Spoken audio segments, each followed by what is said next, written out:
How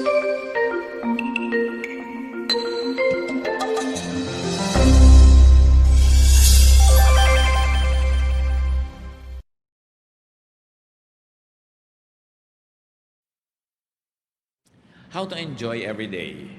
Kung meron po sa inyo kanina, nung tinanong ko na honestly ang sagot nyo, hindi ako nag-enjoy ngayong araw na to, nawa everyday na darating pa, ma-enjoy na natin.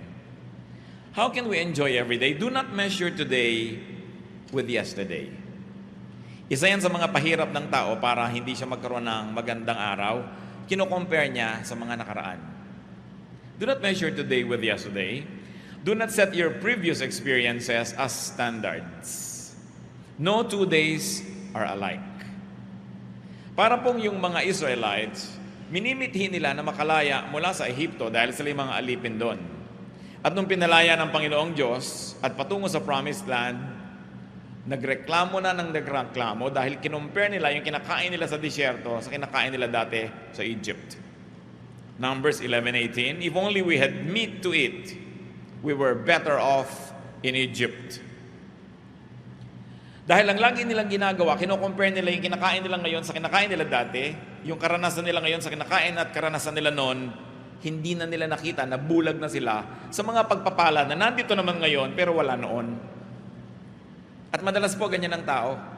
Pag gusto niya magdrama, maawa sa sarili, magreklamo at palungkotin ang sarili, ang hinahanap yung magaganda nung nakaraan, ayaw tingnan yung maganda ngayon, at laging akala mo, the good old days, those were the days.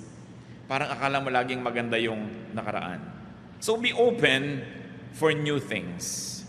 Be open for new angles, be open for new ways of life and looking at things. Sapagkat ang mga bagong alak daw, inilalagay sa bagong lalagyan.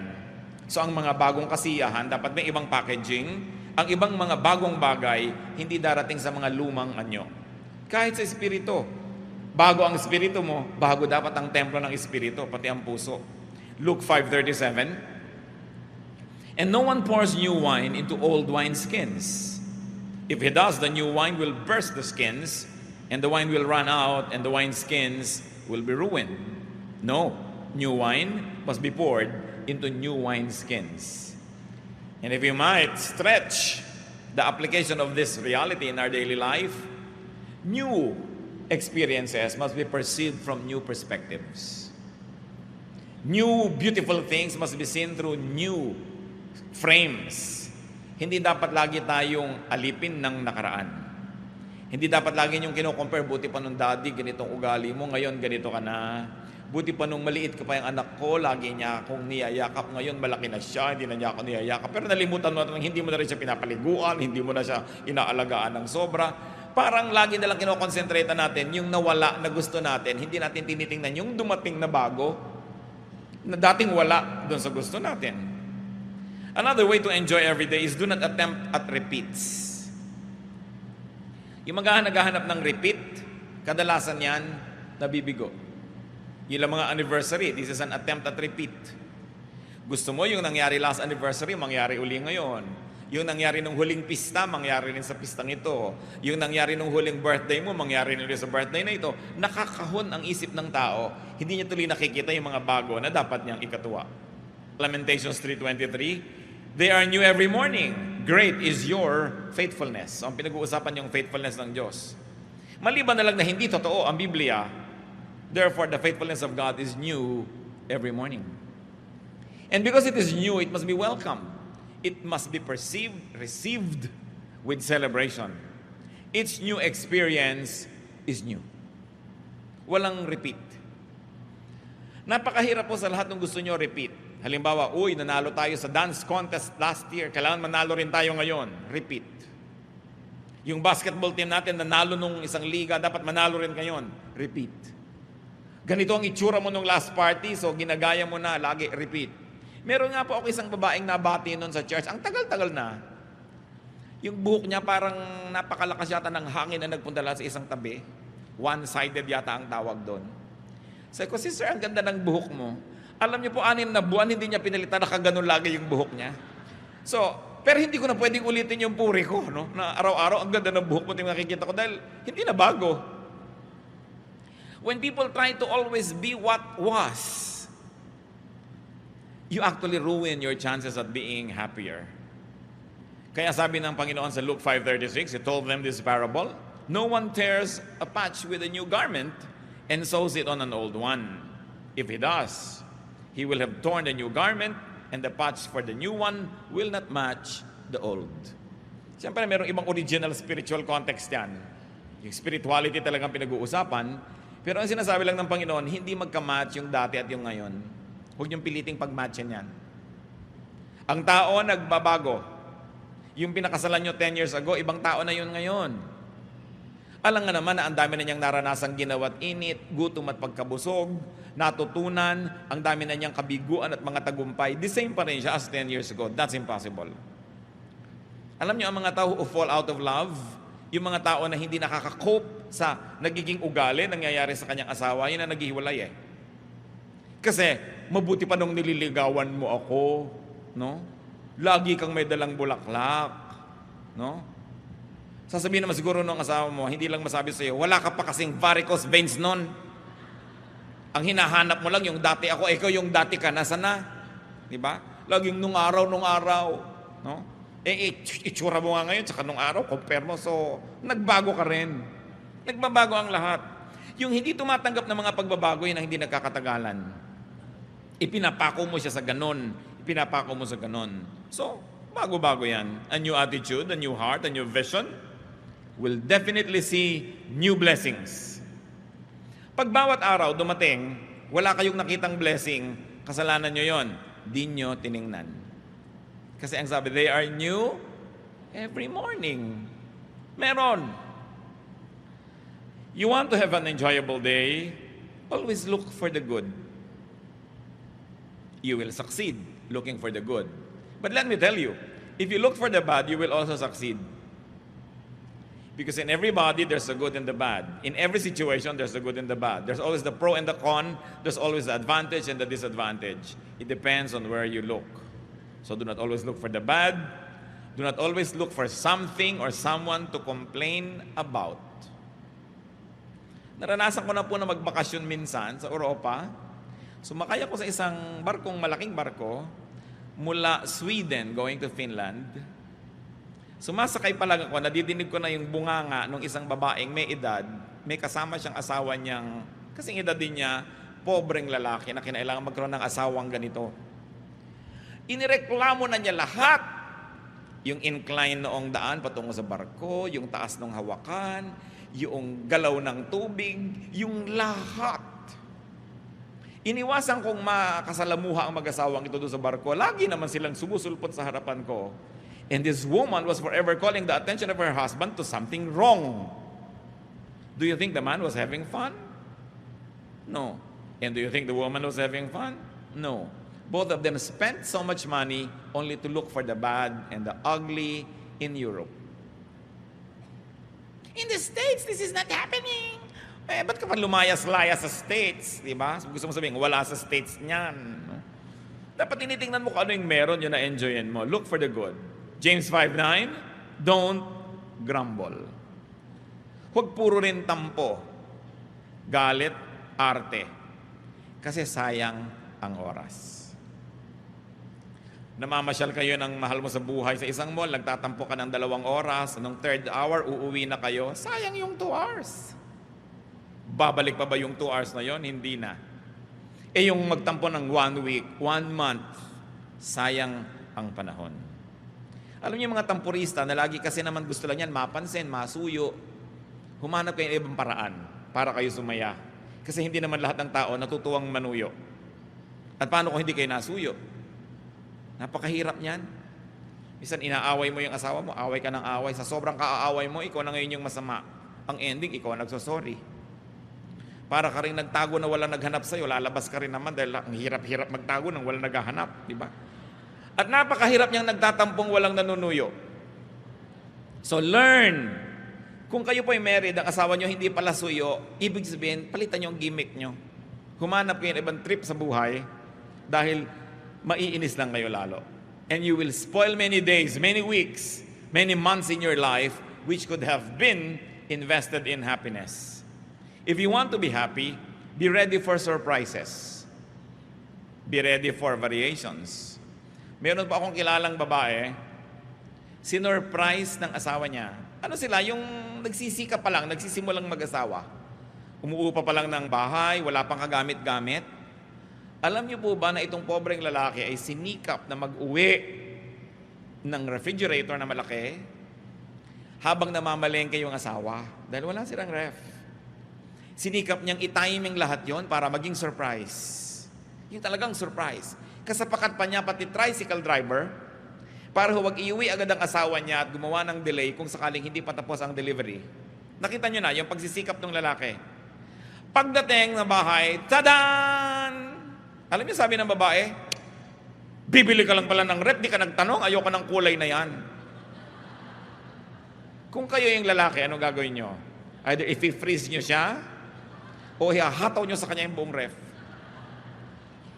Alam nyo, hindi lang yun ang nangyari. Ibibili siya ng mga damit, biglang, naku, hindi ganyan ang gusto kong cut. Laging may reklamo. Alam nyo ngayon, hindi na siya ibinibili. In fact, hindi na siya inuuwi. Totoo yun. Nagsawa na. Mano ba namang masurpresa ka?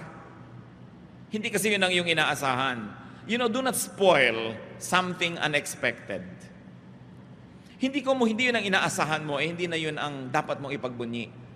Meron pa pong isang tao nagregalo ng isang gadget sa isang kaibigan.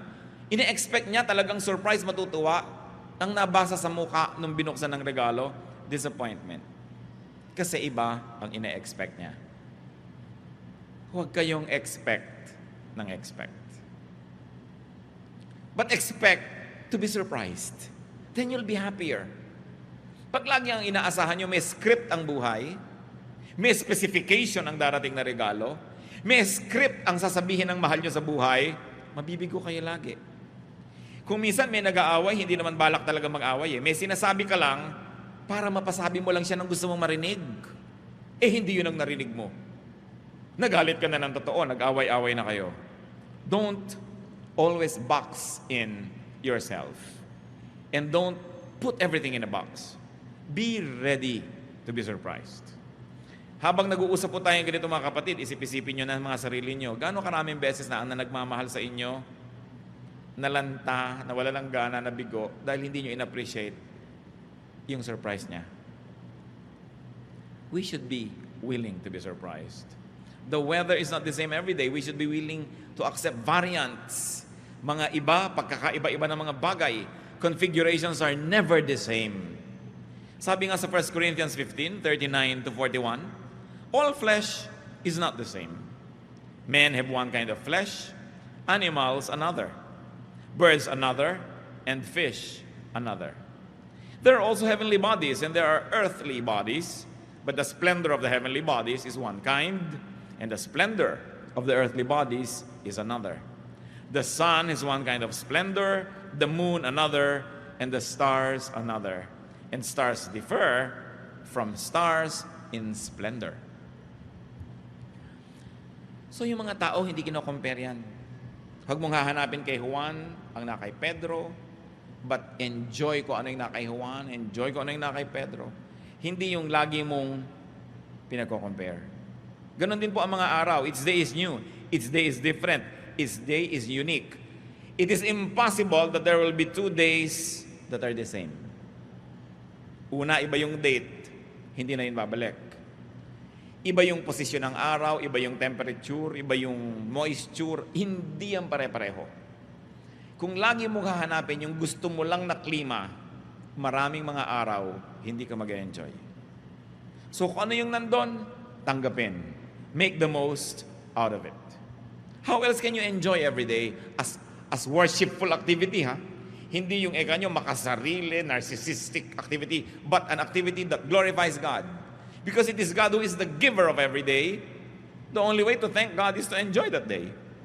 To learn from it, to be blessed by it. Be ready to enjoy physically, mentally, socially and emotionally, and be ready to enjoy spiritually. Now, you cannot always do that every day, not all of them.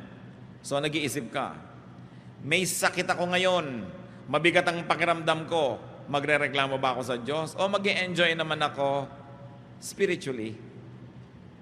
Bibitawan ko lahat ng mga ginagawa ko, makikinig lang ako ng mga magagandang kanta, sisikapin kong magbasa ng kaya kong basahin kung pinapayagan ako ng mata ko na magbasa. Or I will enjoy socially.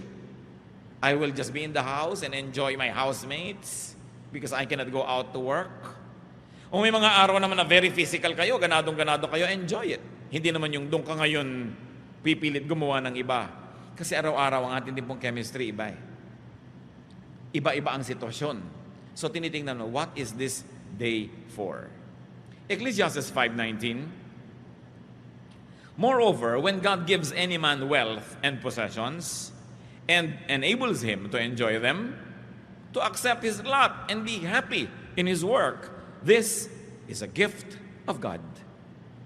Sabi po ni Solomon, pag may ibinigay sa inyong Diyos na pagkain at binigyan pa niya ng gana, aba, samantalahin nyo yan. Kasi minsan may gana kayo, wala yung pagkain na gusto nyo. Minsan may pagkain, wala kayong gana. Pag nagkasabayan, enjoyin nyo.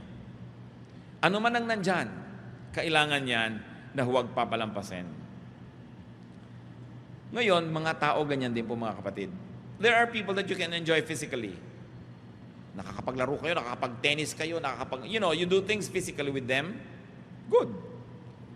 Pero huwag nyo na laging hanapan niya na magkakaroon din kayo ng mental enjoyment. Kasi hindi naman lahat ng katangian nasa isang tao. So may tao naman na pagkasama mo siya, talagang it's a mental game. It's nice. You get fulfilled. And there are people who are very socially nice to be around. They make you feel good. And there are people who make you enjoy spiritually. Bihirang nagsasama-sama lahat yan sa isang tao. Kaya ang tao na mag-e-enjoy ng buhay, marami ring mga karakter na tao sa kanyang buhay. At pinapayagan mo rin ang mahal mo sa buhay na maministera ng iba. Hindi ko may asawa ka na, kayo na lang ang tao sa mundo. May girlfriend ka, may boyfriend ka, kayo lang ang tao sa mundo. Because you cannot always deliver. Kuminsan, iba yung kaligayahan ng asawa mo pag mga kapatid niya ang kasama. So bakit mo pagkakaitan? Pag yung mga kaeskwela niya nung high school, meron naman siyang ibang klaseng fulfillment, iba naman pagkakayo, so hindi ka dapat laging seloso. Liban na lang you're a superman or a superwoman who can give to your loved one everything that your loved one needs, you must permit them to be ministered to by others. So long as, if you're married, it doesn't endanger your relationship. Yan lang naman ang pag-iingatan na yung inyong pagiging tapat bilang mag-asawa ay malagay sa panganib. And in that case, magtyaga kayo sa isa't isa. Dahil mag-asawa kayo Pero, why don't you grow? Halimbawa, yung asawa mo, ang hilig-hilig manood ng basketball, 20 taon na kayong mag-asawa, hindi ka makaupo sa isang buong game at pag-aralan yon. Sasabihin pa ng babae, ano ba yan, agawan na agawan sa bola? Bakit hindi nalang bigyan ng tigisang bola ang dalawang team? Para matahimik sila. At walang laro. Pag-aaralan mo ngayon to be the enjoyable partner, lalo kung may asawa ka. Duty mo yun, kapatid. Hindi mo sasabihin ganito na ako nang napangasawa mo ko sa pasensya ka. Alam nga namang mag-stick na lang siya sa'yo dahil wala siyang choice. Kulang naman yung enjoyment ng marriage nyo. So you also begin to change your ways.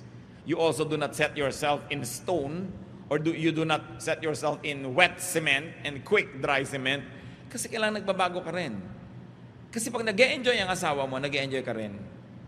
Pero pag siya hindi nag-e-enjoy, madadamay ka rin dyan. Kahit ano pang sabihin mo. So meron tayong pananagutan sa isa't isa. Alam niya kaya kung minsan tayo hindi dapat nakikipag-away. Halimbawa, hindi mo kailangan ng isang tao. Mabubuhay ka nang wala siya. Pero naisip ba natin na paano naman siya, kailangan naman niya ako? It's a ministry. Kaya lalo't kung may asawa kayong matalino, sa tingin nyo matalino, maghabol kayo kahit paano. Mag-aral-aral kayo, magbasa-basa. Alamin nyo yung mga interest niya para nakakapag-tennis naman ang utak nyo. Hindi magsaserve siya ng bola, hindi mo na maibalik. Magsaserve siya ng bola, hindi mo na maibalik. Kahit sa tennis, 3 balik, wala na. Game finished. Love set. Wala na. Game over. At may taong ganun, kahit anong sikap mo makipag-usap, hindi maibalik ang usapan. 3 lang ang alam niyang topic sa mundo. Yung medication niya, yung mga karamdaman niya, at yung reklamo niya sa kapitbahay. Every day, yun ang topic nyo. Sa palagay nyo, hindi kayo pagsasawaan. No? Kaya kailangan ng utak pinalalago. A very attractive person is a person that can always engage you mentally. No? Yung ang ganda-gandang kausap, nakakapagpayaman ng isip, nakakalibang, napag-aaralan yan kung hindi likas. Sapagkat tayo mga taong nilikas sa image ng Diyos, marami tayong kayang gawin. Ecclesiastes 11:8. However many years a man may live, let him enjoy them all. But let him remember the days of darkness, for they will be many. Everything to come is meaningless. So don't put your life on hold just because you are saving, just because you are studying, just because you're preparing for some future glory or accomplishment. Do not put your today on hold. You must also learn how to live to the fullest. Although you are anticipating greater joys or greater fruitfulness in the future, but no day, no week, no month must be ignored because it's a gift and it will never return. Be willing and be able to enjoy. Napaka-importante po ang ganitong mga katotohanan. Ang simple-simple, bakit natin pinag-uusapan? Kasi yung maraming simple ang nalilimutan ng tao. Ang mga Kristiyano, alam na alam yung mga doktrina. Anong uri ng mga bautismo, kailan ba darating si Jesus at kung ano-ano pa. Pero yung mga pang-araw-araw na buhay, nalilimutan. If you want to enjoy your everyday, you must learn to forgive the unintentional spoiler. Kung kayo nagda-drive, may papark na kayo, biglang may nauna, huwag kayong magalit sa kanya. Gusto niya ring pang-park. Minsan nag-aabang ka ng bus, naunahan ka nung iba, huwag kayong magalit. Pare-pareho lang kayong gustong umuwi. No? Yung mga nagda-drive na nauunahan, naiiwan ka, pare-pareho lang kayong nagmamadali para makauwi na o makarating sa pupuntahan. Lagi na meron kang nakakaagaw. Pero hindi kanya kilala. Hindi niya inisip nung umalis siya ng bahay, naaagawan kanya ngayon ng silya o ng linya o whatever. People are sometimes after the same rainbow's end. It's part of life. Don't make it personal. John 13:6-8, no? An unintentional spoiler, si Peter. He came to Simon Peter, who said to him, "Lord, are you going to wash my feet?" Jesus replied, "Do you not realize now what I am doing, but later you will understand?" "No," said Peter, "you shall never wash my feet." Nakita niyo gustong hugasan ng Panginoon lahat yung paa ng mga disciples as a symbolic act. Pero si Peter, nagpapaka-righteous, ayaw niya magmukhang pinaglilingkuran si Jesus, sabi, "Lord, no, I will never permit you to do that." He was spoiling a very beautiful example. Buti na lang, hindi nainis sa kanya si Lord. Nung minsan, sabi ni Lord, pupunta ako sa Jerusalem, mamamatay ako doon. Sabi ni Peter, "No, Lord, I will never allow this to happen to you." Anong sabi ni Lord? "Get behind me, Satan. You are not on the side of God, but of men." Why are we talking about these things, brothers and sisters? Because in whatever you do, there will be somebody who will say, "No, I will never let you do it." Meron laging haharang. Meron laging hahadlang sa inyo. Sinasadya man niya o hindi. Alam man niya o hindi ang ginagawa niya. Merong laging ganon. Huwag niyong personalin. Many people are just underinformed or uninformed or totally clueless. Many people can just be ignorant or people are just busy living their lives. People are just busy surviving so they can become your competitor. Hindi yun dapat pinepersonal. Kahit na pareho kayo ng nagugustuhan, pareho kayong umiibig, hindi siya kontrabida sa buhay dahil may karapatan din siyang umibig. Siyempre, paibigin niya yung gusto niyang paibigin, kakompetensya ka, pero huwag ka magagalit, huwag mong pepersonalin. Ikaw man siya, gagawin mo yung ginagawa niya. So napakahalaga meron tayong detachment. That people just have to survive, people have to live, they have to achieve their dreams. They have to earn money, they have to make a living. So may tindahan kami, nagko-compete sa kabila doon, huwag mong personalin. There's always competition everywhere. Ang mga halaman, lagi nagko-compete yan for light. Kaya alam niyo yung mga ibang halaman sa gubat, tuwid na tuwid na tuwid, kaya magandang gawing haligi. Kasi nagmamadali yon sa taas para pagdating yon, ikakalat niya yung lahat ng kanyang mga sanga para makuha niya lahat yung araw at wala nang matira doon sa katabi. Kaya ang mga halaman, nakikipag-compete lagi yan for light. Pag nandun yung araw, harapan lahat ng leaves doon. Ano? Pag natakpan ka nung gabi, sorry ka na lang, malaki yung leaves niya. Huwag mong pepersonalin ang buhay. Merong naglalakad ka, natalsikan ka dahil may mga lubak-lubak, umuulan. Hindi naman pinlano ng driver na hahabulin ko ang babaeng itong nakaasul at papatalsikan ko siya ng tubig. Natalsikan ka eh. No? Pero dahil lang doon, sisirain mo yung araw mo, galit na galit ka na, aabangan ko ato bukas, hahagis ako ng pako ang kalsada para ma-flat ang gulong niya. Puro evil na yung laman ng utak mo. Sabi lagi mo sinong lugi. Kahit masira mo yung kotse niya, lugi ka rin dahil sinira mo na rin yung puso mo. Baka marami kayo ngayong mga kinakainisan, mga galit kayo, may tampo, pero huwag niyong personalin. May karapatan din siyang mabuhay. At gusto lang niya sigurong mabuhay. You want to enjoy every day? Be easy. Dapat ang tao mababaw. Huwag sobrang laliman dahil wala naman lagi magtsatsaga na hukayin kayo. No? Ginto lang, parang hinuhukay-hukay ang kakaila-ilaliman ng lupa. Ngayon kung ikaw lang naman yung nagpapakalalim-lalim, baka walang magtsaga na maghukay sa'yo. Maghanap sa'yo, maghabol sa'yo. Sabi ng mayaman na lalaki sa Luke 12:19, I'll say to myself, you have plenty of good things laid up for many years. Take life easy, eat, drink, and be merry. At alam nyo na ito ay isang bad example ng tao. Hindi dahil gusto niya to eat, drink, and be merry. Kasi ang sabi ng Bible, what about tonight, your soul is extracted of you? Sinong makikinabang sa mga ipinundar mo? So ano pa yung tunay na lesson dyan? Huwag kang maghintay ng napakarami pong naipundar bago ka mag-enjoy. Kasi baka matapos mo mag-ipon, namatay ka na, bukas iba ang mamana. Iba ang mag-enjoy. So kaya may naipon ka kay wala, kaya marami kay konti, learn how to enjoy the day. At ang nakakatuwa po, mga kapatid, bawat budget may katapat na nabibili. Nakita nyo, kung hindi totoo yan, bakit yung mga ang liit-liit ng kita, buhay pa rin? In fact, yung mga walang kita, buhay din. Because sabi nga ng isang pelikula, ano ba yan, Jurassic Park, life finds a way. Kaya may kesong ubod ng mahal. Pwede kang gumastos ng 10,000 pesos sa isang pirasong keso, no? Meron din naman na ubod ng mura kasi nipis ng blade. Pag humangin, habol-habol mo ang keso mo. Pero keso pa rin, di ba? May tinapay na ang mahal-mahal, may ang mura-mura, may laman pa sa loob ng nyog. Okay, may laman pampalaman na kulay pula, mga lumang tinapay din yun na dinurog at kinulayan. Bawat budget may katapat. Yun ang mga mahilig magpa-foot spa, may foot spa pa na 20 pesos. No?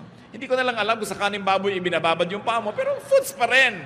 Para ka rin doon yan, nangunguya ko, ikaw nakaupo ka sa balde, tapos kumakain ka ng banana kayo, feeling rich ka rin kung marunong ka maglibang sa sarili. Merong spa na 3,000, meron 199 full body massage pa, no? Langis lang nga na pinagprituhan ng hasa-hasa ang ilalagay sa iyo, pero langis pa rin 'yon, dudulas pa rin yung masahe. So may katapat ang lahat. Sabi nga nila, pusali man ay may katapat na langit. So tatandaan mo yan, pusali man ang kalagayan mo, may katapat kang langit, marunong ka lang tumingin. Napakahalaga, nag-e-enjoy tayo niyan. So, babaan ang kaligayahan, hindi laging tinatasan. At ang pinakamahirap niyan mentally, alam niyo kung masyado kayong marunong, halos wala na kayong makausap. So paminsan-minsan, magpapanggap ka ring mangmang ka para ka matawa ng malakas. Kasi ang mga mangmang, mas masasaya. Mas malalakas tumawa, yung mabababa ang IQ. Uy, pinigil ang mga tawa. Di ba? Mas tawanan yung mga nonsense ang usapan. Ginagaranti ako sa'yo, hampasan pa, gulungan. Sigurado walang kalatoy-latoy ang pinag-uusapan nito. Pero, masaya. Di ba ang mahalaga at the end of the day, masaya ka. Pero siyempre, binabalance mo rin yan. Pero ang pinag-uusapan natin, how do you enjoy every day? Adjust ka sa katapat mo. Hindi lagi kang maraming requirements. And be humorous. One thing that I appreciate about God, I don't know if you do, is God is very humorous. Ang dami niyang joke. Kung bukas ang mata mo. Natatandaan nyo yung mga disciples na sabi nung iba, Pauwiin niyo na po ang mga tao, oras na ng pagkain, ora de peligro, mahal pa kanin niya mga yan. Sabi ni Lord, di pakanin ninyo. Lord, napakalaking halaga para pakainin lahat. Pauwiin na lang, di ba? Tapos, naghimala ang Panginoon, yung kaprasong tinapay, konting isda dyan, dumami, napakain ng libu-libong tao. Nasaan ang joke? Matapos yon, ipinaipon ng Panginoon ng mga pispis. Yung mga tira, ilang baskets? 12. There were 12 disciples ha? Sabi niya siguro, nagda-doubt kayo, gusto niyo magtipid. O tigi-tigis ang basket kayo, yan ang pagkain niyo sa susunod na linggo. Tigi-tigis ang bit-bit sila. Bakit 12? 12 kasi nagre-reklamo. No? Humor. Hindi yung pag binubuksan niyo yung Bible, parang dan, dadan, dadadan. Tapos bababa ang mga anghel, may tugtog na organ. Hindi niyo makikita yung humor. Makita niyo dapat yung humor niyan. Yung mga Israelites, reklamo ng reklamo from Egypt to Israel. Anong ipinadala ni Lord? Para tuklawin sila? Takot-takot na ahas. Kaya pag may ahas na lumalabas, ahas! Takbuhan sila, di ba? Takot na takot sila. Sabi ni Moses, Diyos ko naman, maawa kayo sa mga tao. Tigilan po natin ito, kawawa sila. O sige, Moses, gumawa ka ng ahas. Bronze snake, sabi niya. Ilagay mong gano'n sa mataas na poste, at lahat ng natutuklaw, titingin sila doon para gumaling. Yung kinakatakutan nila tumutuklaw sa kanila, yun ang imahen ngayon ang titingnan nila para sila gumaling. Pag hindi humor yun, ewan ko kung ano yun. No? Sabi siguro nila, ayan, kung sa Canada pa, diyan ka bumangon. Ahas ang nagbigay sa inyo niyang danger. Ahas. Form of a snake.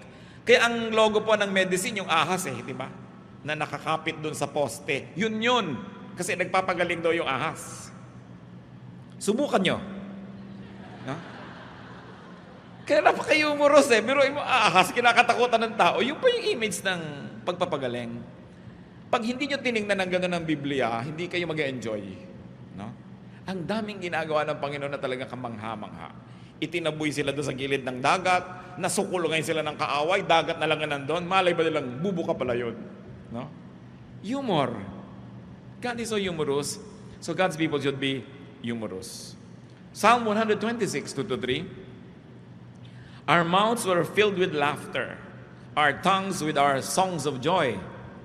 Then it was said among the nations, the Lord has done great things for them. The Lord has done great things for us. We are filled with joy. Are you filled with joy? Alam niyo po, isang nakakatuwa na mangyari, at salamat na lang sa Pilipinas, maraming ganitong eksena. Yung mga third world drama. Subukan nyo sa mga siksikan na eskinita, sa mga palengke. Kung ang makikita nyo lang, yung baha, yung baho, yung sikip, hindi kayo mag-e-enjoy. No? Pero tingnan nyo yung mga nakakatawa, ang dami-dami. Ang dami-daming nakakatawa.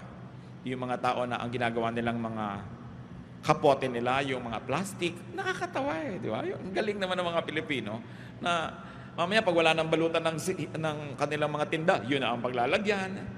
Nakakatuwa yung natutulog, nakahigang ganyan sa isang tumpok na saging na saba. Kung hindi kayo natatawa doon, ewan ko na sa inyo. Yung ang saya-saya, tas yung ang hirap-hirap niya, nagtitinda lang konting mga tumpok-tumpok ng kalamansi, nagpapamanicure. May manicurisan mo, manicure. Ma'am, ano pa po ba? Di ba? Ma'am pa siya. Yung kakatawa. Ang daming ganon. Yung mga nag-aaway kuminsan na mag-asawa, pakinggan mo kung anong pinag-aawayan, matatawa ka. But you've got to have ears that are humorous. Kasi otherwise, maiinis ka. Yung pag matraffic, sira-sira ang kalsada, ang dami nagtitinda. Lahat na ng paninda nandyan na sa highway. No? Makikita mo na lahat, yung may mga helicopter na mga lumilipad, mga boomerang, lahat na tuwalya gusto nyo. Ayoko ng tawas. Tawas, meron ako. Hindi, gusto kong butong ako. May butong pakuan ako. Kung saan kinukuha ng tao yung paninda niya. Pag hindi pa kayo naaliw dyan, may problema kayo. No? Pati yung mga magkakapit-bahay, kung minsan mayayamot ka dahil ang lakas-lakas ng tugtog. Pero actually, kung titingnan mo rin, sakyan mo lang, mag-e-enjoy ka rin kasi wala kang gasto sa kuryente, may musika ka. So, tingnan nyo yan. Be humorous.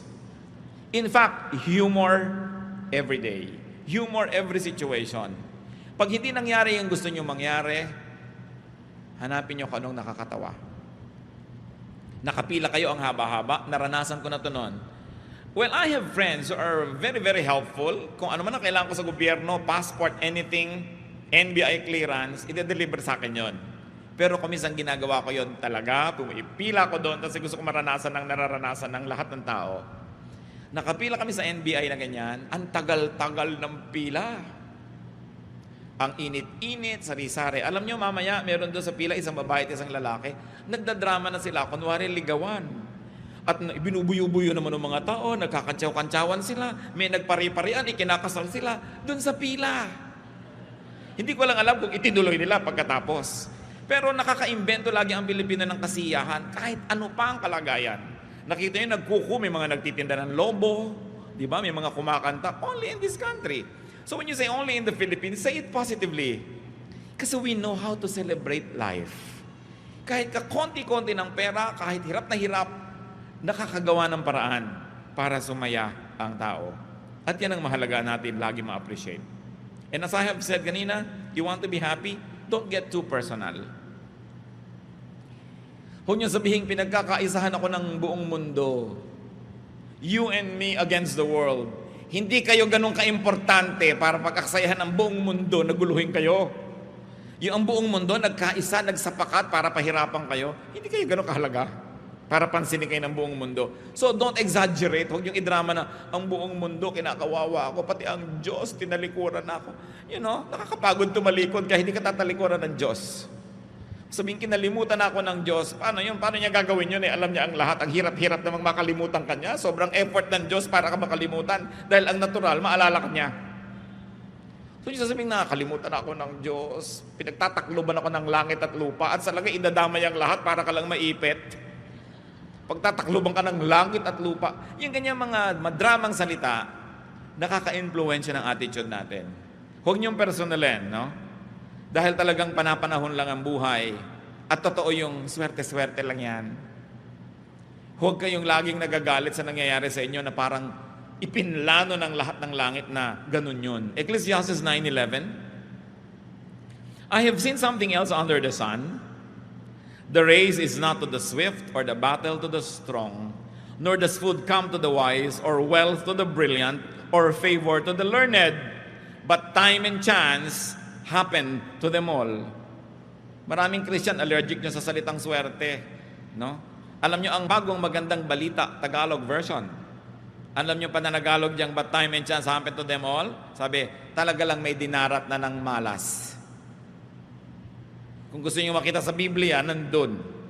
Dahil yan talagang yan. At yung paniniwala ko minsan, ay sinuwerte lang, minalas, napakalaking ibinibigay sa Pilipino na comfort. Kasi hindi mo laging iniisip na talaga tinalikuran ka ng Diyos, talagang ganito na lang. Kundi nataon lang eh. Nagkataon. Huwag mong personalin. Naglalakad ka, may nahulog na skylab sa ulo mo. Di ba? Hindi naman laging nahuhulog yan. Try again tomorrow. Alam nga namang tatamaan ka na naman yan. Sobra na yon. So sabi mo, ay nagkataon lang kasi naman naglalakad-lakad ako kung bakit sa akin pa nahulog yung building. Nandun ka kasi sa lugar na yon, nangyari. So huwag mong indahin at huwag kang magalit sa buhay. It happens. So, sabi ng Ecclesiastes 9:11, time and chance happen to them all. Sabi niya, hindi ko mo mabilis na nanalo sa karera. Hindi ko mo malakas mananalo sa digmaan. Hindi ko mo matalino magkakapera. Sabi nga nun, swerte-swerte lang talaga yan.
huwag mong masyadong personalin. Lagi mo na lang subukan muli. Always do your best at huwag kang madadala.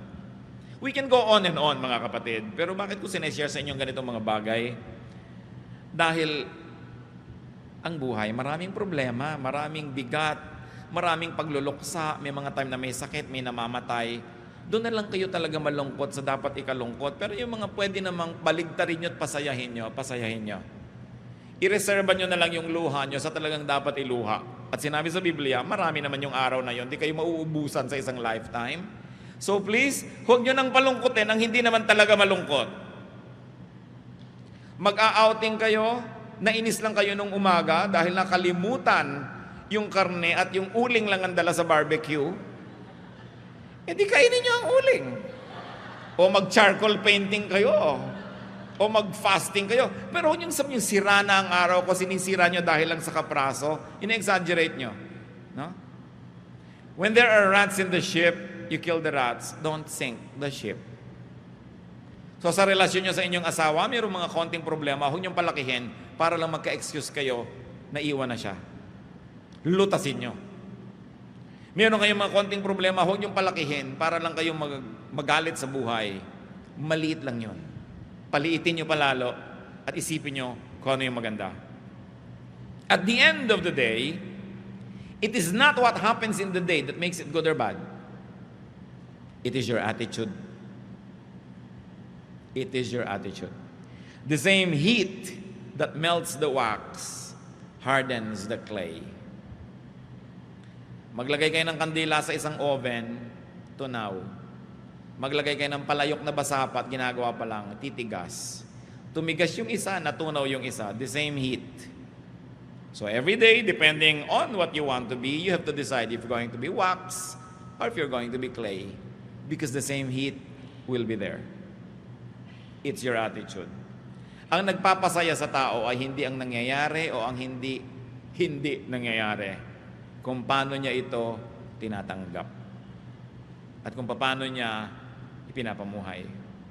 There is really very seldom any bad day. Usually there is just a bad attitude. So enjoy your day. Because when you enjoy your day, the day also enjoys you. And God enjoys you. And people enjoy you as well. So isa rin nating tungkulin sa ating kapwa na mag-enjoy. Because we cannot give what we do not have. When you make yourself happy, in fact, even if you have to exert an effort, you're actually preparing to minister to others so that you can make them happy too. But if you make yourself miserable, you will not be able to pass on happiness to others. You will only make them miserable as well. It's a matter of choice. So, babalik ako sa tanong ko kanina, have you enjoyed your day? Kung hindi nyo masyado yan na-enjoy, reviewin nyo agad kung anong attitude nyo ang hindi nagpa-enjoy. No? At may natatira pa sa maghapon na ito, hindi pa tapos. At may bukas pa uli. Pero meron pa akong gustong iwan na isang napakahalagang paalala, mga kapatid. Every day, each day, is all important. Huwag niyong babaliwalain ang isang araw. Kasi kung walang araw na to, walang bukas. Subukan niyong mamatay ngayon. Wala na kayo bukas, di ba? So hindi pwedeng ignorin ang day na to dahil kung dito kayo ngayon namatay, wala nang bukas eh. Kung dito kayo ngayon nagpasya na magiging malungkot sa buong buhay niyo, lulungkot ang lahat. Every day is a link. And no part of any link is unimportant. Pahalagahan niyo bawat araw. Yung gigising kayo, salamat Lord. Hindi yung naku, umaga na naman. Yung Lunes na naman. No? Trabaho na naman. Alisan mo naman ang trabaho, pila uli, apply. Salamat Lord, may trabaho. Pag dumarating yung amo nyo, ay salamat, ito yung boss ko. Diba? Salamat, may opportunity ako na magpalapad ng papel. Salamat, ito yung asawa ko, hindi ito na naman yung asawa ko. Siguro naman di ko na kailangang ulitin lahat, mga kapatid. Attitude lang yan. It's a matter of choice. Without today, tomorrow will not come. And most of the time, how you shape today defines the shape of tomorrow. So don't waste any single day. For all you know, it can be our last. So dapat binavalue yan. Diyos, salamat po sapagkat ang araw na to hindi pa tapos. Meron pa kami pwede ma-enjoy ng mga sandali. Pinagpapasalamat namin kung kami nagkaroon ng mga kasiyahan sa maghapon na ito. At kung kami nakapagdulot din ng kasiyahan sa iba, lalo na po sa inyo. Ituro niyo po sa amin, Lord, pahalagahan bawat araw. Lalo yung araw na kasama namin ang mga mahal namin sa buhay. It's a very, very precious time. Marami mag-asawa, hindi magkasama. So pag magkasama ang mag-asawa, turuan niyo po, Panginoon, na talagang pahalagahan yon. Ang magkapatid, ang mga mag-ama, mag-ina, magkakaibigan. Hindi lahat ng araw may gana. Hindi lahat ng araw may kalusugan. Ituro niyo sa amin, Lord, to value every moment. Not to kill time, not to be bored, but to fill ourselves with excitement and with life and with fruitfulness. Magbulay-bulay tayo sandali, mga kapatid. Baka meron tayong crime against time, crime against the day, that we ignore it. Na pinapayagan nating masira. Kung minsan tayo pa ang sumisira, tapos sisirain natin ang araw ng iba. You cannot kill time without harming eternity. Magbulay-bulay tayo. Lasapin natin ang kagandahan ng buhay. Humingi tayo sa Panginoon ng matang nakakakita ng magagandang bagay na dapat ipagpasalamat kung yan ang kulang sa atin. The same sun rises on everybody. Everybody has 24 hours every day. We breathe the same air. Pero bakit merong iba masaya, merong hindi? May masayang mahirap, may masayang mayaman. So wala sa kahirapan, wala sa kayamanan. May masayang lalaki, may masayang babae. So wala sa gender. May masayang single, may masayang may asawa, may miserabling single, may miserabling may asawa. So wala sa sitwasyon. It all boils down to attitude. Dear God, teach us to review our attitude. Ipakita mo sa amin, Lord, kung meron kaming masamang ugali, masamang pag-iisip na sumisira sa pananaw namin sa buhay.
Lalo yung attitude ng inggit, attitude ng pananaghili, pagseselos, yabang. Linisin mo kami, Panginoon. At ang puso namin laging maging handa na tumanggap ng mga bagong pagpapala araw-araw. Be with the Lord in some moments of silence, and may all be blessed.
Love to you, mga pamangkin. Dito tayo mag-aral ng salita ng Diyos. Dito tayo mag-aral ng mga praktikal na bagay, magdalanginan para sa isa't isa, makinig ng mga mensahe, at dito tayo magsasama-sama spiritually sa ating official Ed Lapis YouTube channel na ang address ay Sabi ni Kuya Ed. Remember, dito tayo ha, Sabi ni Kuya Ed, ang ating official YouTube channel.